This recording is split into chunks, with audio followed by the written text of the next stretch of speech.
चलो सब्जी तो मैं बना ली। माँ जी जल्दी आइए ना। हाँ बहू। माँ जी आप जल्दी जल्दी पराठे सेक लीजिए ना, जब तक मैं तैयार होने जा रही हूँ, ऑफिस के लिए लेट हो रही हूँ माँ जी। अच्छा ठीक है बहू, जा तैयार हो ले।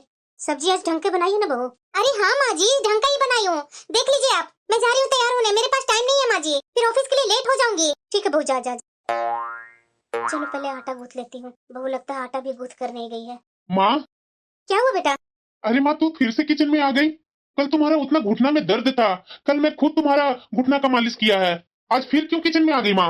अरे बेटा वो पराठे नहीं सेके हुए हैं, तो मैं सोच रही हूँ कि पराठे सेक लेती हूँ। तुम लोग को लेट हो रहा है ना बेटा ऑफिस के लिए। अरे क्या माँ, तुम्हारा इतना दर्द है पैर में, उसके बाद भी किचन में आ गई काम करने के लिए। भाभी थोड़ा आज पहले नहीं उठ करके काम कर सकती थी?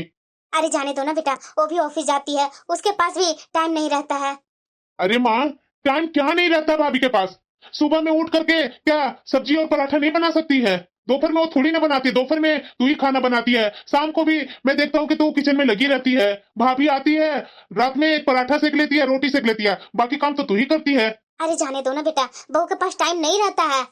अरे क्या टाइम नहीं रहता है माँ? काम वाली आती ही है, सिर्फ किचन का ही काम न करना होता है, उतना भी भाभी नहीं कर सकेंगी। अरे बेटा तू देवर है ना, बस देवर ही बनकर रहो, इतना भाभी के बारे में नहीं बोलना चाहिए बेटा। चल बैठ, मैं आ रही हूँ तुम्हारे लिए पराठा और सब्जी लेकर। अरे क्या माँ, अभी दिन भर खड़ा होकर के काम करेगी और रात में सोते समय बोलेगी कि दर्द हो रहा है, नींद ही नहीं आ रहा है। अरे जाने देना बेटा, तुम्हारी पत्नी आ जाएगी ना तब मेरी आराम होगी। ठीक है जा अभी काम पर जा। माँ तुम भी ना कुछ भी बोलती है, लेकिन हाँ भाभी को बोल दो कल से थोड़ा पहले उठने के लिए, और ये जो थोड़ा बहुत काम रहता है ना भाभी खुद कर लेंगी। ये मेरा बेटा भी है ना, ये मेरे पीछे ही रहता है, मैं क्या बोलूं। वाह माँ जी। क्या हुआ बहू? देवर जी तो कुछ ज्यादा ही बोलने लगे हैं। ऐसा भला मैं क्या काम नहीं करती हूँ माँ जी? अरे सुबह में कुछ रोटियां या पराठे बनाने होते हैं और शाम को आपको सब्जी वगैरह बनानी होती है, बाकी तो काम मैं ही करती हूँ ना। हाँ दोपहर में आप लोग को खुद खानी होती है, तो दोपहर का खाना आप खुद बनाते हैं, शाम का चाय पानी आपको खुद पीना रहता है, तो चाय पानी तो अपने लिए बना ही ना सकते हैं माँ जी। ऐसा भला क्या कर देती हूँ मैं कि आप लोग को काम करके ही नहीं देती हूँ? ये देवर जी की बहुत तरह तरह की बातें सुन रही हूँ माँ जी। अरे बहू जाने देना, अरे छोटा है, जाने दो, उसके बात को भूल जाना। माँ जी उतना दिन से तो सुन ही रही हूँ, आप देवर जी को साफ साफ मना कर दीजिए माँ जी कि औरतों के बीच में ना टोका टोकी करे। ठीक है बहू तू जा, तू ऑफिस के लिए लेट हो रही होगी। माँ जी जल्दी कीजिए, जल्दी पराठा सेकिए, टिफिन मुझे ले जाना है। ठीक है बहू। लोग को खाना बनाने के चक्कर में मेरा डेली लेट हो जाता है, ये नहीं कोई को दिखता है। यहाँ पे इतना बहस की, इससे तो अच्छा था कि ये तैयार हो जाती। लड़ने के लिए बोल दिया जाए ना तो ये ऑफिस वगैरह छोड़ करके बैठ जाएगी लड़ने के लिए। पराठा बनाओ, सबको टिफिन पैक करो। काम करते करते यूं ही समय बीत जाता है ना कि पता नहीं चलता है। ये शाम हो गई, अब कुछ टाइम में खाने की तैयारी करना होगा। चलो चाय पी लेती हूँ, उसके बाद बैठकर धीरे धीरे सब्जी काट लूंगी। माँ जी। अरे बहू तू कब आ गई? जब आप चाय पी रहे थे तब आई माँ जी। मेरे लिए भी एक कप चाय बना कर ले आइए माँ जी, मैं बहुत थक गई हूँ, ऑफिस में आज बहुत काम था माँ जी। अच्छा ठीक है बहू, चाय तो पीने दे, चाय पी करके तुम्हारे लिए भी चाय बना कर ले आती हूँ। अरे नहीं नहीं माँ जी, मैं बहुत थकी हुई हूँ, अपना चाय रख दीजिए ना, जब तक आप चूल्हे पर चढ़ा दीजिए चाय, आपको चाय पीते पीते मेरी भी चाय उबल जाएगी। अच्छा ठीक है बहू।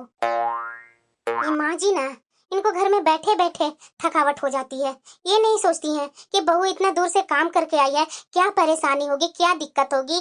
जो नहीं देखते हैं कि बहू आई है तो पहले से ही तो चाय तैयारी रखे हैं, ये नहीं खुद लेकर के बैठी रहेंगी चाय। क्या करूं, बेसर में बंद करके सास को बोलना पड़ता है कि मेरे लिए भी चाय बना कर ले आइए, अगर ना बोलूं तो ये मेरे लिए चाय भी ना बना कर लाए। ये बहू भी समझती नहीं है, दिन भर क्या घर में बैठी रहती हूँ, दिन भर कितना काम रहता है, काम करते करते थक जाती हूँ, लेकिन बहू को ये नहीं होता है कि पूछूं जाकर कि माँ जी कैसा गया आपका दिन भर। ये आई अपने लिए चाय नहीं बना करके पी सकती है? नहीं, सब कुछ इसको मैं हाथ ही में दूं, और बोलती है क्या कि काम ही आप क्या करते हैं। चाय तो मेरी ठंडी हो गई, अब मैं क्या चाय पीने जाऊंगी, लेकिन बहू को चाय बनाकर देना बहुत जरूरी है, ना दूंगी तो इसी का तो चलता है राज घर में, काम वाली को हटाना चालू कर देगी। लता। हाँ जी आ गए, क्या हुआ, पसंद आई लड़की? अरे हाँ लता, मुझे तो लड़की पसंद आई, लेकिन तुम और तुम्हारे साहबजादे को देख लो, तुम्हें पसंद आता है और तुम्हारे साहबजादे को पसंद आता है तो शादी तय कर देते हैं। वैसे लड़की पढ़ी लिखी तो है ना जी? अरे हाँ लता, एमबीए किए हुए है, बस वही गांव में रहती है। अरे गांव में रहती है तो क्या हुआ जी? माँ जी ये क्या बोल रहे हैं माँ जी आप? क्यों, क्या हुआ बहू? अब जरा बताइए माँ जी, हमारे स्टैंडर्ड और वो लड़की के गांव वाली स्टैंडर्ड मिलेगा क्या? वो गांवटी आकर के यहाँ हमारे ये क्या बोल रही है बहू तुम? अरे लड़की अच्छी खासी है, उसका परिवार अच्छा है, तो क्या हर्ज है? मैं तो विनय के लिए वही लड़की पसंद किया हूँ और उससे ही मैं शादी करूंगा। बस विनय का राय लेना है। नहीं पापा जी, वो लड़की मुझे नहीं पसंद है। पापा जी वो गांव की लड़की है, यहाँ हमारे सोसाइटी में रहने का बैठने का सलीका वो नहीं जानती है। जब यहाँ वो आएगी साल भर तो उसे सिखाने में लगेगा पापा जी। पर पापा और माँ, मुझे वो लड़की पसंद है, मैं शादी करूंगा तो उसी से करूंगा। ये क्या बोल रहे हैं देवर जी आप? वो लड़की कौन एंगल में आपको अच्छी लगती है? अरे देवर जी लड़की की कमी है क्या? क्यों भाभी, मेरी मर्जी कोई मायने नहीं रखता है क्या? मुझे उसके साथ जिंदगी भर रहना है, तो मैं डिसाइड करूंगा कि मुझे किसके साथ शादी करनी है, किसके साथ नहीं करनी है। देवर जी अभी आपको समझ नहीं है, जिंदगी जीने का तरीका नहीं पता है। आप यूं ही हवा में बात किए जा रहे हैं, आपको एक्सपीरियंस नहीं है देवर जी। अरे हम लोग जानकार आदमी हैं, अच्छे लेवल में उठते बैठते हैं। अरे हम लोग से तो डिसीजन लेना आपको जरूरी है ना। माँ जी और पापा जी तो सोचते ही है कि गांव वाली कोई लड़की आकर के मेरा छोटा बेटा का घर संभाल ले, लेकिन ऐसा थोड़ी ना चलेगा देवर जी। अब दुनिया कहाँ से कहाँ चली गई है और आप लोग हैं कि पिछड़े हुए सोच लेकर के बैठे हुए हैं। भाभी आपका कहना है ना कि मेरा पिछड़ा हुआ सोच है, तो समझ लीजिए वही सोच है मेरी, लेकिन मैं शादी करूंगा तो उसी लड़की से करूंगा। बस माँ और पापा, मुझे वो लड़की पसंद है, आप लोग आगे बात चला सकते हैं। तो ठीक है बेटा, मैं बात करता हूँ लड़की के पेरेंट्स से। देखिए माँ जी, आप लोग जो जल्दबाजी में डिसीजन ले रहे हैं ना, एक दिन पछताएंगे माँ जी। देवर जी को तो अक्ल नहीं है, आप लोग को तो अक्ल है ना। बस वो बहुत हो गया, तू अकल सिखाएगी हम लोग को? और तुम्हें बोलने का ढंग है, सास ससुर से कैसे बात की जाती है? मेरी अच्छी बात भी सबको मिर्ची ही लगती है, जो करना है वो करे सब, मुझे क्या। सचमुच जी हम लोग सही कर रहे हैं। अरे लता, तुम इस बहू की बात कर रही है जो दिन भर तेरे से काम करवाते रहती है? दूसरी बहू घर में इसी के जैसे मैं ले आऊं ना कि घर में डेली झगड़ा हो? जब मेरा बेटा को पसंद है तो इसे जो बोलना वो बोलने दो, उससे मुझे कोई मतलब नहीं है। मैं लड़की के पेरेंट्स से बात कर लेता हूँ, अगर वो लोग एग्री है तो हम लोग जल्दबाजी ही छोटी बेटे का शादी कर देते हैं। जैसा आप सही सोचे जी। अरे काजल, मैं तुम्हें कब से खोज रहा था, अभी तू आ रही है। क्या हुआ, किस लिए खोज रहे थे? अरे काजल, घर में नई बहू आई है तो हम लोग की तरफ से कुछ उपहार तो उसे होना चाहिए ना। कुछ रखी है क्या उपहार देने के लिए कि मैं ले आऊं बाजार से? देखिए इतना जरूरी नहीं है उपहार देने के लिए, इतनी 20वीं सुंदरी नहीं आई है। अक्कल न मक्कल है और चले आए उपहार देने। रहने दीजिए, कोई उपहार नहीं देना उसे। अरे काजल, कैसी बातें कर रही है तुम? मैं उसका जेठ हूँ, तुम उसकी जेठानी है, तो कुछ हम लोग की तरफ से उसे उपहार में तो देना चाहिए ना। ये गलत कर रही है काजल तुम। आखिरकार पैसों की थोड़ी ना कमी है, तू कमा ही रही है, मैं कमा ही रहा हूँ। कमा उसके लिए रही हूँ क्या? खुद का फैमिली नहीं है क्या? उसी पर लुटाऊं क्या? तू ना काजल नहीं सुधरने वाली है। दे रही हूँ ना उसे, उपहार दूंगी। गांव से लेकर के आए हैं माँ जी और पापा जी, वो लोग समझे, मैं क्या समझूं? और वैसे भी मैं उसकी जेठानी हूँ। ये छोटी बहू के आने के बाद तो बड़ी बहू किचन में जरा सा भी नहीं आ रही है। मैं कितना अकेले काम करूं? माँ जी आप किचन में? अरे हाँ बहू, मैं सोची कि सबके लिए चाय बना दे रही हूँ, इसलिए मैं किचन में हूँ। अरे माँ जी, घर में दो दो बहुएं के होने के बाद भी आप किचन में आए हुए हैं चाय बनाने के लिए। आप यहाँ से जाइए माँ जी, मैं बना लूंगी चाय। जीती रह मेरी बहू। माँ जी पर मुझे बता दीजिए कहाँ क्या रखा हुआ है। हाँ बहू मैं बता देती हूँ ना। अरे लता, इतना तुम खुश क्यों लग रही है? अरे हाँ जी, ये तो खुशी की बात ही है। अब तो मुझे घंटों घंटों खड़ा नहीं होना पड़ रहा है। क्या? हाँ जी, मैं तो बहुत खुश हूँ। मेरी छोटी बहू सचमुच में हीरा है जी, हीरा। चलो अच्छी बात है लता। लेकिन एक बात के लिए मुझे बुरा लग रहा है जी। इस बात के लिए? अब आप ही बताइए, ये छोटी बहू घर में आई है तो दिन भर रात भर मेरी छोटी बहू ये काम करते रहती है। अब ये बड़ी बहू तो जरा सा भी किचन में नहीं लगती है। तो इसके लिए तो तुझे ही बोलना पड़ेगा ना लता। अगर तू बड़ी बहू को कुछ नहीं बोलेगी, वो तो एक भी काम का हाथ नहीं लगाएगी। सही बोल रहे हैं जी, मुझे तो बड़ी बहू से बोलना ही पड़ेगा। बड़ी बहू। हाँ माँ जी। जरा ये बता, जब से छोटी बहू घर में आई है तब से छोटी बहू सिर्फ काम कर रही है, और तुम क्या कर रही है बहू? तुम भी तो कुछ उसका हाथ बटा लिया करो ना। क्यों माँ जी, मैं बैठी रहती हूँ क्या? मैं भी तो काम पर जाती हूँ ना। अब मेरे पास उतना टाइम नहीं है तो मैं किचन में नहीं जाती हूँ।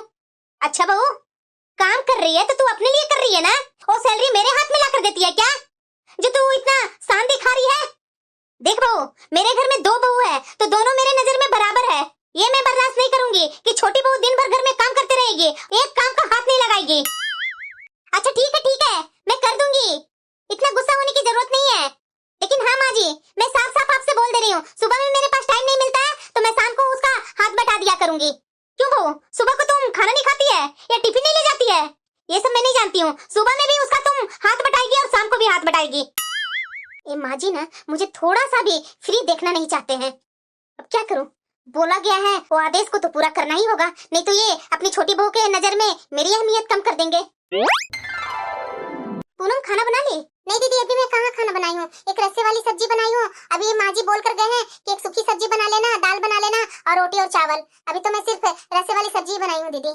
अच्छा ठीक है, कोई बात नहीं पूनम, मैं सूखी वाली सब्जी बना लेती हूँ, बाकी का काम तुम देख लो। ठीक है दीदी।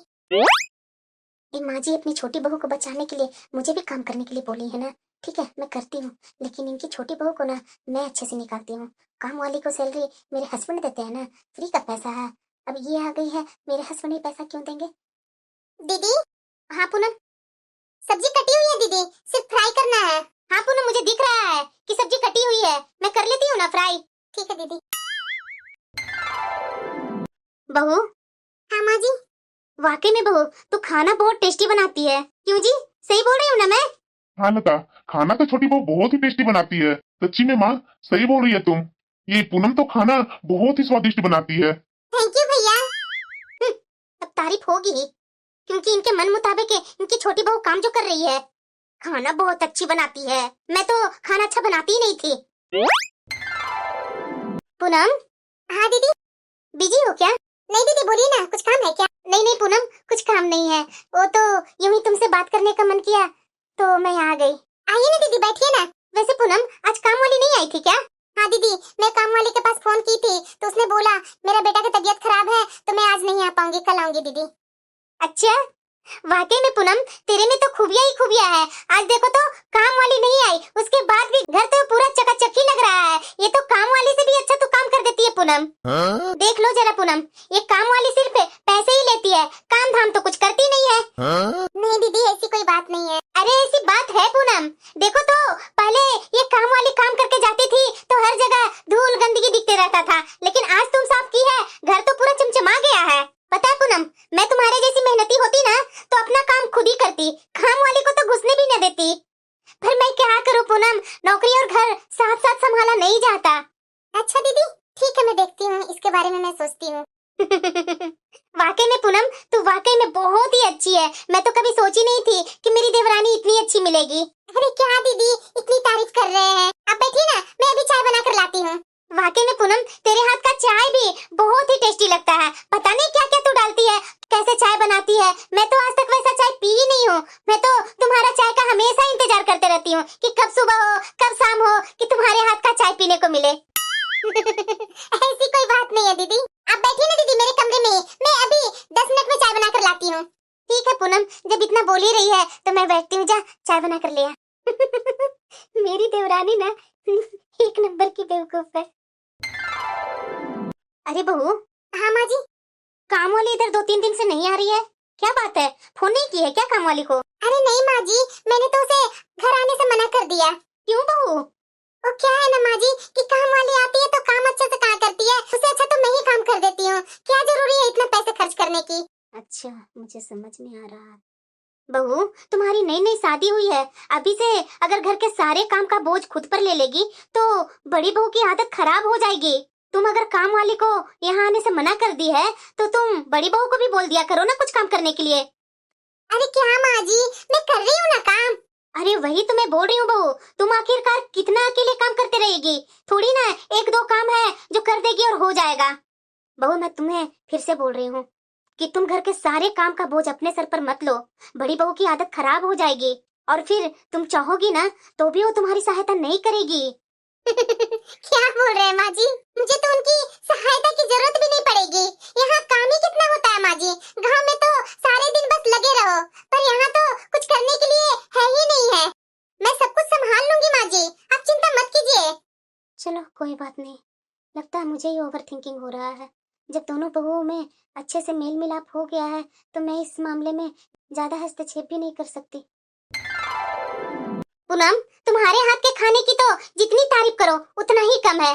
अरे तुम टिंडे जैसी बकवास सब्जी को भी कितना टेस्टी बना देती हो। क्यों माँ जी, मैंने सही कहा ना? तुम सही कह रही हो बड़ी बहू, हमारी पूनम तो साक्षात अन्नपूर्णा का रूप है, जो भी बनाती है ना लाजवाब ही बनाती है। तुम्हारे हाथ का जादू तो मेरे ऑफिस में भी चल गया है। मेरी एक सहेली है जो तुम्हारे खाने की बहुत तारीफ कर रही थी। अगर तुम कहो तो क्या उसे मैं खाने पर बुला लूं क्या? अरे दीदी, ये भी क्या पूछने वाली बात है? आप कल ही अपनी सहेली को खाने पर बुला लीजिए और उन्हें खाने में क्या-क्या पसंद है, आप क्या बनवाना चाहती है, वो मुझे बता दीजिए। सुबह में मैं सारी सब्जियां ले आऊंगी। अरे पूनम, अब मैं क्या बोलूं? तुम्हें जो सही लगे वो बना लेना। तुम तो हर चीज परफेक्ट ही बनाती है। ठीक है पूनम, मेरा तो खाना हो गया। अब मैं जा रही हूँ सोने। सुबह ऑफिस जाना है ना, तो सुबह उठने में लेट हो जाएगी, तो तू जान ही रही है। Good night Poonam. Good night दीदी। मेरी पत्नी बहुत भोली भाली है। क्या हुआ? बैठे हुए हैं अभी तक? सोना नहीं है क्या? पूनम आओ मेरे पास बैठो, मुझे तुमसे कुछ बात करनी है। हाँ बोलिए, क्या बोलना चाहते हैं? पूनम, तुम्हें क्या जरूरी थी? तुम्हें भाभी की सहेलियों को न्योता देने की मना नहीं कर सकती थी? सहेली भाभी की और उसकी मेहमान नवाजी तुम करोगी? देखना पूनम, भाभी तो कुछ भी करने से रही। वैसे भी तुम सारा दिन क्या कम मेहनत करती हो जो अपना काम और बढ़ा रही हो? फिर मुझसे तुम शिकायत करती हो कि आज मेरी कमर दर्द है, आज मेरा सर दर्द है। आप भी ना फालतू में गुस्सा हो रहे हैं। दीदी इतना प्यार से बोल रही है, तो मैं मना कैसे कर सकती हूँ? हाँ, तुम नहीं समझोगी पूनम। तुम्हें नहीं पता है, भाभी बहुत चालाक है। तुम्हें चने के झाड़ पर चढ़ाकर वो अपना काम निकलवा लेती है। काम निकलवाना तो भाभी से कोई सीखे। आप कैसी बातें कर रहे हैं? अरे कैसी मैं क्या बातें कर रहा हूँ? तुम्हें पता भी है उनके बारे में। पिछले 4 वर्षों से ऐसी ही तारीफ कर करके मेरी माँ से काम करवाती रही। अब तुम आ गई हो उनके चाकरी के लिए। अच्छा, मेरे भोले पति अपने परिवार के लिए काम करने से कोई नौकर थोड़ी ना हो जाता है। इंसान काम किस लिए करता है? खाने के लिए ही करता है ना। जब उसे अच्छे खाने को भी न मिलेगा तो काम करने की शक्ति कहाँ से आएगी? इसलिए आपको चिंता करने की जरूरत नहीं है, मैं सब कुछ अपने आप कर लूंगी। हाँ, बस यही तो तकलीफ है पूनम, तुम सब कुछ अपने आप करती हो। कभी कभी भाभी को भी तो सहायता के लिए बोल दिया करो ना। उन्हें इतना सर पर चढ़ाओ जितना कि वो दिखती है। जितना वो दिखती है ना, उतनी वो भोली नहीं है। लगता है देवरानी जेठानी के प्यार से किसी को जलन हो रही है। हाँ, हो रही है जलन। तुम नहीं जानती है, ये भाभी ही थी जिन्होंने हमारी शादी के नाम पर हंगामा खड़ा कर दिया था और साफ साफ कह दिया था इन्हें गांव की गंवार देवरानी नहीं चाहिए। और अब देखो कैसे तुम्हें मस्का लगा करके सारे काम करवाती है। अरे मेरे पति देव जी, अब छोड़िए भी ना। क्या पुरानी बातें लेकर के बैठ गए हैं? उस समय की बात कुछ और थी। तब तक तो दीदी मुझसे मिली नहीं थी ना, इसलिए मिलने के बाद ही हम किसी व्यक्ति को अच्छे से समझ पाते हैं। आपको तो खुश होना चाहिए कि हम दोनों देवरानी जेठानी के बीच इतना प्यार है। और जब मुझे कोई शिकायत नहीं है तो फिर आपको क्या तकलीफ है? तकलीफ है पूनम, जब घर सबका है तो काम भी तो सबका होना चाहिए ना। तुम अकेली क्यों करती हो उनके हिस्से का काम? जब देखो उनके आगे पीछे घूमती रहती हो। देखिए पतिदेव, आप जानते हैं ना कि एकता में ही बल है। आप ये भी तो देखिए ना कि दीदी नौकरी करती है। उनके पास इतना समय कहाँ होता है कि वो घर संभाले। अरे वो नौकरी करती है तो कौन सा तुम्हें पैसे लाकर देती है जो तुम इनकी इतनी खातिरदारी करती हो? अपनी कमाई में से एक पैसा तो वो न भैया को देती है और न माँ को घर खर्चे में देती है। लगता है मेरे पतिदेव का मूड खराब है। मुझे तो समझ में नहीं आ रहा है कि हमारी देवरानी जेठानी इस प्यार से इतनी तकलीफ क्यों हो रही है। वो जो कुछ करती है अपनी खुशी से ही तो करती है। दीदी तो मेरे से कोई जबरदस्ती थोड़ी ना करवाती है। और वैसे भी दीदी तो नौकरी करती है और मैं घर पर ऐसे ही तो बैठी रहती हूँ, तो मैं घर संभाल लेती हूँ, तो क्या बुराई है। लेकिन इन्हें समझाने से कोई फायदा नहीं। देखिए जी, मुझे बहुत नींद आ रही है और आपको भी सुबह ऑफिस जाना है, तो सो जाते हैं ना। पता नहीं ये भाभी ने क्या घोलकर पिला दिया है पूनम को, जो मेरी बातें समझने की तैयारी नहीं है। जब भी मैं अपनी पत्नी को समझाने की कोशिश करता हूँ तो हर बार पूनम का यही रवैया होता है। मैं अपनी भाभी को अच्छी तरीके से जानता हूँ, वो सिर्फ पूनम के भोलेपन का फायदा उठा रही है। जिसे पूनम उनका प्यार समझ रही है, वो तो सिर्फ ढोंग कर रही है इसके साथ। अरे पूनम, लग रहा है कि तू नाश्ता बना भी ली। हाँ दीदी, मैं नाश्ता बना ली। वाकई में पूनम, मेरे हाथ में ना तुम्हारे जैसे स्वाद ही नहीं है, और ना ही सुबह मुझे इतना समय मिलता है। रोज लेट हो जाती हूँ पूनम, और बॉस से भी डांट खाने को मिलती है। इसलिए प्लीज पूनम, क्या सुबह का और शाम का नाश्ते और खाने का जिम्मेदारी संभाल लेगी क्या? अरे हाँ दीदी, क्यों नहीं। Thank you Poonam, thank you. सचमुच में तू देवरानी नहीं, मेरी बहन है। ठीक है पूनम, मैं जा रही हूँ ऑफिस के लिए तैयार होने। जब तक तुम देख लो सबका टिफिन भी पैक कर देना। हाँ दीदी, क्यों नहीं, आप आराम से जाइए, तैयार होइए, मैं इधर कर लेती हूँ। ठीक है पूनम, मैं जा रही हूँ तैयार होने। लेकिन हाँ पूनम, आज मेरी सहेली आने वाली है, तो याद है ना तुम्हें? थोड़ा खाना आज शाम के अच्छे अच्छे बना लेना। अरे हाँ दीदी, मुझे याद है, आप आराम से जाइए ऑफिस, मैं बना करके खाना तैयार रखूंगी और शाम को आएंगे तो आप अपनी सहेली को लेकर के आइएगा। ठीक है पूनम, थैंक यू। बहू। हाँ माँ जी। क्या बहू, सुबह से जो उठती है, जो रात तक काम करते रहती है, तुम्हारा शरीर नहीं है बहू? ये बड़ी बहू तो पहले कुछ काम कर लिया करती थी, लेकिन अब तो एक भी काम में हाथ नहीं लगाती है। अरे माँ जी जाने दीजिए ना, ये मेरे लिए कोई बड़ी काम नहीं है। और वैसे भी बड़ी दीदी तो अपनी जॉब करती है ना, मैं क्यों उन्हें घर के कामों में लगा दूं कि दीदी ये कर लीजिए वो कर लीजिए, जब मैं भी सारे काम कर ले रही हूँ तो क्या टेंशन है माँ जी। लेकिन बहू ये सब मुझे अच्छा नहीं लग रहा है। आखिर तुम भी इंसान हो बहू, कब तक तुम अकेले यूं ही काम करते रहोगी? माँ जी इसके बारे में आप चिंता मत कीजिए, आप आराम से बैठिए, आपको चाय चाहिए तो मैं बना देती हूँ। प्लीज माँ जी आप मुझे लेकर के इतना टेंशन मत लिया कीजिए। ठीक है बहू, मुझे तो समझाना काम था, मैं आकर समझा देती हूँ, बीच बीच में टोक टाक कर देती हूँ, तो सॉरी बहू, तुम्हें अगर अच्छा नहीं लगता है तो। मेरे तो मन का जो बात रहता है वही मैं तुमसे बोलती हूँ, आगे तुम्हारी मर्जी। तुम अपनी जेठानी के साथ कैसा आगे बना करके रखेगी अब तुम जानो। माँ जी भी ना पता नहीं क्या हो गया, मेरे पति देव भी रात में जैसे तैसे बातें बोल रहे थे और ये माँ जी भी बीच बीच में टोका टोकी करते रहते हैं। अब बड़ी दीदी काम करती हैं, जॉब करती हैं, तो मैं उन्हें कितना बोलूं कि दीदी आप भी किचन का काम कीजिए, अभी तो मैं घर में खाली ही बैठी रहती हूँ ना। रीमा, ये मिलो मेरी देवरानी से। हेलो, नमस्ते। अच्छा काजल, ये वही तुम्हारी देवरानी है ना जिसके बारे में तुम ऑफिस में बात किया करती थी? अरे हाँ रीमा, वही मेरी देवरानी है। मैं तुझे क्या बोलूं इसके बारे में, जितना अच्छा ये खाना बनाती है ना उतना ही दिल की अच्छी है। पता है रीमा, कोई भी देवरानी जेठानी बहनों के जैसे नहीं रहती है, लेकिन हमारा इतना अच्छा रिश्ता है ना कि हम लोग दोनों बहनों के जैसे रहते हैं। तुम्हें पता भी नहीं है कि मेरी ये देवरानी है ना सारे काम मेरी कर देती है। और तुम देखती ही है जब मैं ऑफिस में लंच लेकर के आती हूँ तो तुम ही तो बोलती है यार काजल तुम अपना लंच दे दो मुझे, तुम्हारा लंच बहुत ही टेस्टी रहता है। हाँ हाँ काजल बिल्कुल सही बोल रही है, इसी कारणवश तो मैं तुम्हारे घर आई हूँ कि तुम्हारी देवरानी के हाथ का आज खाना खाने को मिलेगा। वही तो रीमा, मैं क्या बोलूँ तुमसे, इतनी अच्छी है मेरी देवरानी। वाकई में पूनम बहुत अच्छी हो तुम। प्लीज दीदी आप मुझे शर्मिंदा मत कीजिए, ये तो काजल दीदी का बड़प्पन है जो वो मेरी इतनी तारीफ करती है। आप लोग बातें कीजिए, मैं जब तक नाश्ता में कुछ लेकर के आती हूँ। हाँ हाँ पूनम जरूर। पूनम। हाँ दीदी। कुछ सहायता चाहिए तो बताओ, मैं कर देती हूँ। नहीं दीदी सब तैयार है, आप बस अपनी सहेली के साथ रहिए ना, जैसे ही भैया और पापा जी आते हैं तो मैं सबके साथ खाना लगा दूंगी। ठीक है पूनम, मैं अपनी सहेली के साथ बैठती हूँ। हाँ ठीक है दीदी। वाह यार काजल, तुमने तो कमाल कर दिया।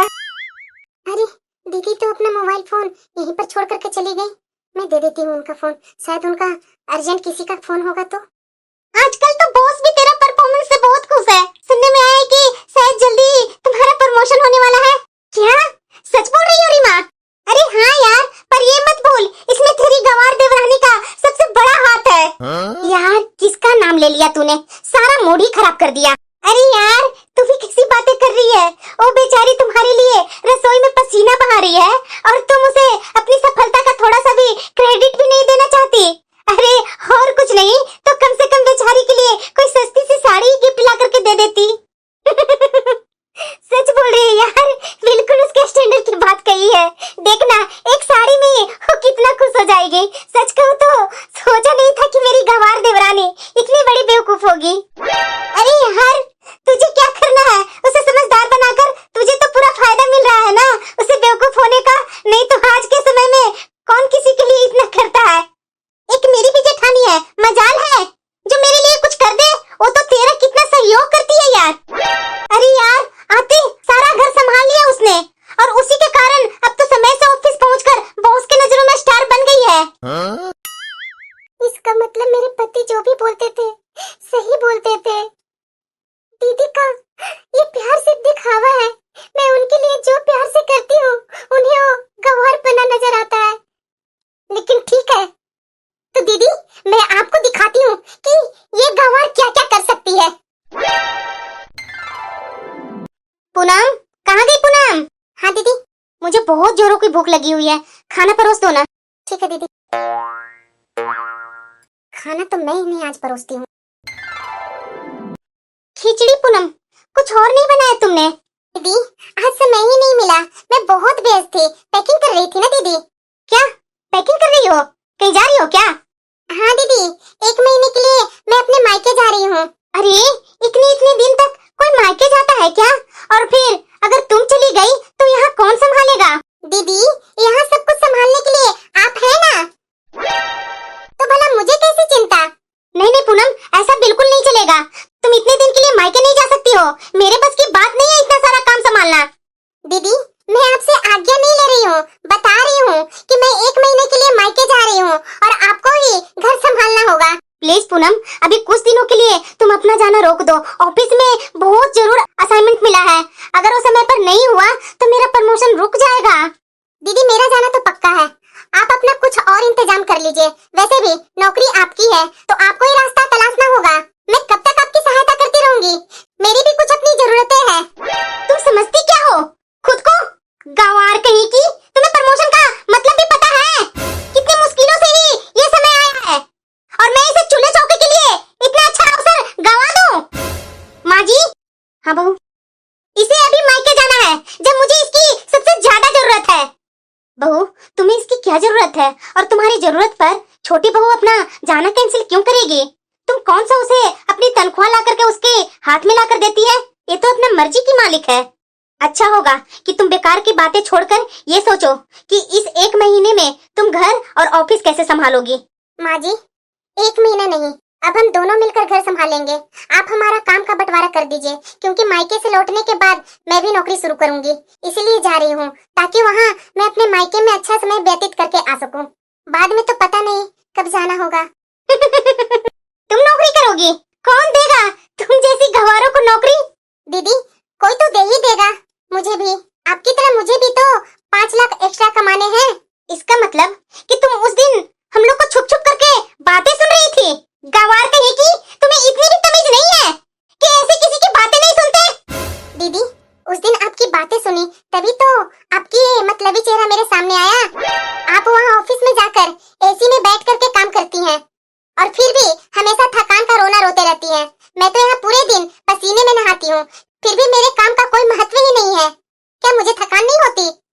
इसलिए दीदी अब मैं सोच लिया है कि किसी दूसरे के लिए काम करने से अच्छा है कि मैं वो काम करूं जिससे मुझे पैसा और इज्जत दोनों मिले। पूनम मैं कहता था ना, ये भाभी केवल अपने मतलब के लिए तुम्हारा इस्तेमाल कर रही है। अच्छा हुआ जो आज तुम्हारी आंखें खुल गई। आप सही कह रहे हैं, उस दिन मैंने दीदी की बातें न सुनी होती ना तो पता नहीं कब तक उनकी चाकरी में ऐसी ही लगी रहती। बहू मैं तो तुझे पहले ही समझाती थी, लेकिन तूने ही मेरी बात नहीं सुनी, तो मैंने सोचा कि चलो अपनी मर्जी से कर रही हो तो मैं क्यों बीच में दखल अंदाजी करूं। लेकिन अच्छा हुआ समय रहते हुए पता चल गया। कल से मैं तुम दोनों का काम का बंटवारा कर दूंगी। जी माँ जी।